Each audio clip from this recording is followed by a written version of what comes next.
Le langage, on s'en sert tous les jours, à chaque instant, sans même y réfléchir. Mais est-ce qu'on sait vraiment ce que c'est? C'est une question qui a taraudé les plus grands esprits depuis 2500 ans. Alors aujourd'hui, on embarque ensemble pour une véritable odyssée philosophique. On va voyager des agoras d'Athènes jusqu'aux théories les plus folles du XXe siècle, pour découvrir comment notre compréhension des mots a été complètement retournée encore et encore. Alors voilà le programme, notre feuille de route. On va explorer 6 moments charnières, 6 virages qui ont tout changé. On va partir des Grecs et de leur quête d'une vérité absolue dans les mots, pour finir avec l'idée assez vertigineuse que le langage est peut-être un labyrinthe sans sortie. C'est un sacré périple intellectuel qui nous attend. Allez, on plonge directement dans le grand bain. Tout commence en Grèce antique, avec une interrogation qui va littéralement obséder la philosophie pendant des siècles. La question c'est, les mots qu'on utilise, est-ce qu'ils ne font que décrire une réalité qui existe déjà, ou est-ce que, d'une certaine manière, ce sont eux qui la construisent? Et cette interrogation, elle est au cœur d'un fameux dialogue de Platon, le Cratyle. La question a l'air toute simple, mais elle est redoutable. Est-ce que les noms des choses sont justes par nature ou juste par convention? Autrement dit, est-ce qu'il y a un lien naturel, essentiel, entre le mot cheval et l'animal, ou est-ce qu'on s'est juste mis d'accord? C'est vraiment le point de départ de tout. Pour Platon, la réponse est claire. Ça penche du côté de la nature. Il ne voit pas le langage, le logos, comme un simple code. Non, pour lui, c'est un instrument. C'est l'outil qui permet à l'âme de dépasser le monde des apparences pour aller contempler les idées, la vraie nature des choses. Par exemple, le mot cercle ne sert pas juste à désigner un rond. Il doit nous aider à comprendre l'idée parfaite du cercle, celle qui est éternelle et immuable. Mais son élève, Aristote, lui, n'est pas du tout d'accord. Et là, on a le premier grand clash intellectuel. D'un côté, Platon et son langage, qui se veut un miroir de la vérité, de l'autre, Aristote, beaucoup plus pragmatique. Pour lui, le langage est avant tout une convention sociale. C'est un outil qui nous sert à vivre ensemble dans la cité. C'est d'ailleurs ce qui nous distingue de l'animal, qui n'a qu'une voix, la phonée, pour crier sa douleur ou son plaisir. Pour Aristote, les mots sont des symboles, un contrat passé entre les humains. Et ce débat entre nature et convention, il va durer des siècles. Ok, attention, on fait un bond de géant dans le temps. Plus de 2000 ans.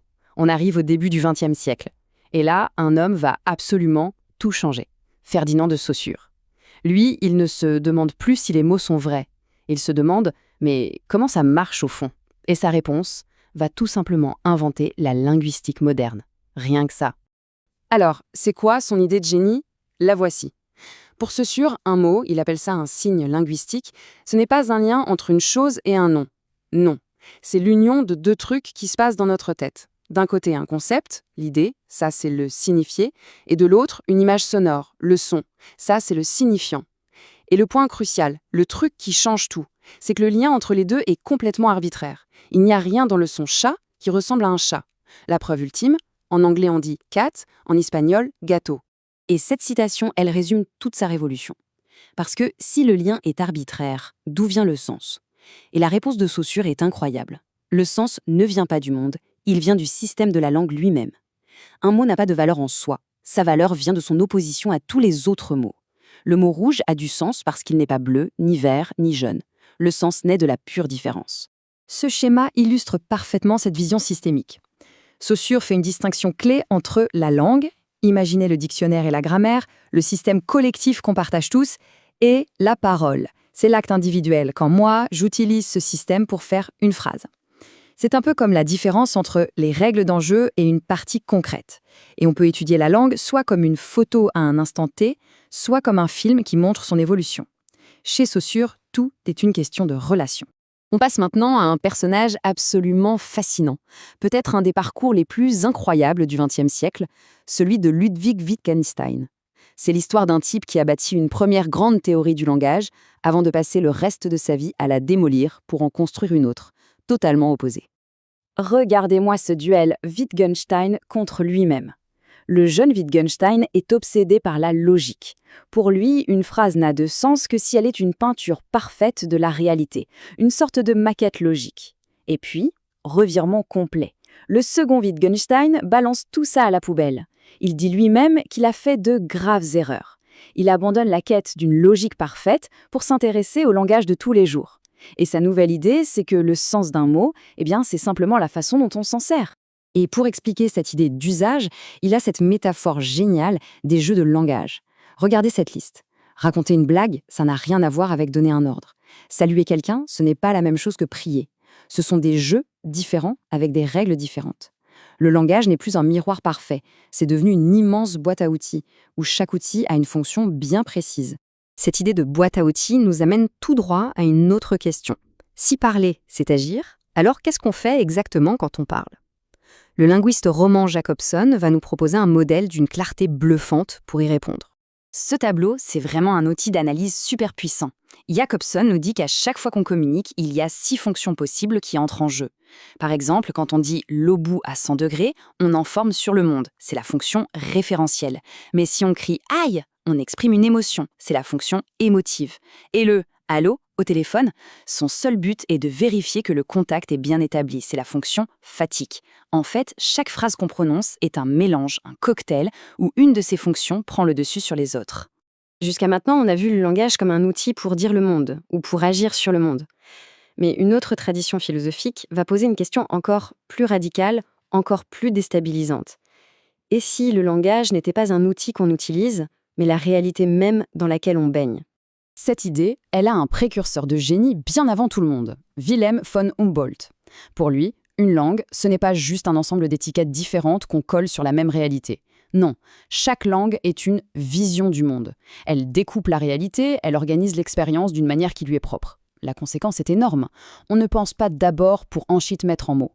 On pense dans et à travers notre langue. Et c'est Martin Heidegger qui va pousser cette idée jusqu'à son point le plus extrême, avec cette phrase devenue mythique. Elle est belle, mais qu'est-ce qu'elle veut dire ? C'est un renversement total. Ce n'est pas nous qui possédons le langage, c'est plutôt le langage qui nous possède.